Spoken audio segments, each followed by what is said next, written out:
because Arsenal remain in active contacts for Viktor Gyokeres. Arsenal last week had contacts with Benjamin Sesko, but still no agreement Arsenal-Sesko, no agreement Arsenal-Leipzig, so we are not at a really advanced stage of the negotiation. The conversations took place advancing, but not the negotiations in terms of financial point of view.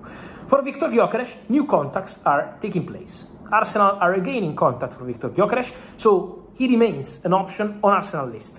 He remains a strong option, a player appreciated internally. That's always been the case. We never had to forget about Viktor Gyokeres and Arsenal. But Gyokeres remains in contact with Arsenal, remains a player on Arsenal list, and so remains a case to watch for the next days and weeks as soon as his exit will be clarified by Sporting. So let's follow the situation for Viktor Gyokeres, because I think with Arsenal could be still a story to follow in this summer transfer window, waiting to understand what they will do with the Gyokeres chooses Arsenal. I mean, look, shocked if we didn't get Gyokeres, but I also said 70%. I think there's a lot to break down here, but I think the most important update is this one.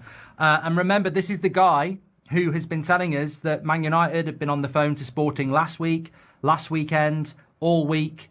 We've been chasing this deal, according to Fabrizio Romano, and this is the update from Fabrizio in the last half an hour. Gyokeres' priority is Arsenal. Despite calls from Manchester United, his priority is Arsenal. Gyokeres always an option, and Sesko talks with no deal so far. Arsenal are assessing both situations. United remain keen, but believe deal is now unlikely. So it's well, look, there's a few other bits to get into. There's a big story coming out about Ekitike, but Ekitike is more expensive than Sesko and Gyokeres. I feel like you just never know in a transfer window. You just never know. Even Ben Jacobs has left the door open, saying that Gyokeres is open to Man United, but you know he's open to a move to Arsenal as well. But you go back to what Barada said. We only want players that want to play for Manchester United, and this is my exact point. That arrogance is not going to get you anywhere. We need the best players. We don't need players. We can't ignore players that maybe want to go somewhere else. I think that, look, it's not over yet, but if Gyokeres signs for Arsenal, I sort of feel like, what are we doing? I think the thing that many, I was looking on social media when I was changing the thumbnail and everything, and I'm looking at the live chat more importantly, and look, get me your thoughts in. I think the big question here is, what's the plan with the striker? People are going to start panicking about Mbeumo. I wouldn't panic about that. But then again, maybe I would. No, I wouldn't. We got Cunha done. But with the striker situation, I sort of am a bit confused. We went for Delap, we didn't get Delap. Then we've gone for Gyokeres, and it makes people think, oh, we've got a chance of Gyokeres. And ultimately, 3 or 4 weeks ago, most of us were saying Gyokeres is going to go to Arsenal. And then suddenly we don't get Delap, and it's almost like we're knocking on the door saying, do you want to come? Do you want to come? And he's going, no, I want to go to Arsenal.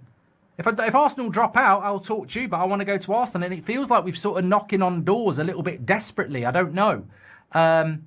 Because I'm very surprised based on, look, I'll tell you what I saw on Sunday, but I'm very surprised anyway that it sort of contradicts. Well, it was an opinion piece this morning when I said that my feeling is that United are going for players where the player has said yes to us and then negotiate with the club. It's very, very clear from this that we've not been told yes by Gyokeres, have we? We clearly haven't. If he's like saying, look, back off, I want Arsenal. I'll speak to you if Arsenal say no. I don't even know if I want him anymore. You know?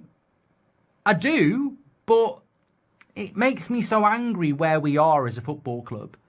I immediately started thinking about last season, the Europa League final, and how bad we are as a football club, that we're now hoping Arsenal choose Sesko, so he maybe chooses us. We can't do the deal. We can't do the deal, can we? We literally can't do the deal now. Like, we're sloppy seconds. We can't. Arsenal fans will just laugh at us. We can't do this deal now. We can't do it. Let's be logical. We can't do this deal. If he wants Arsenal,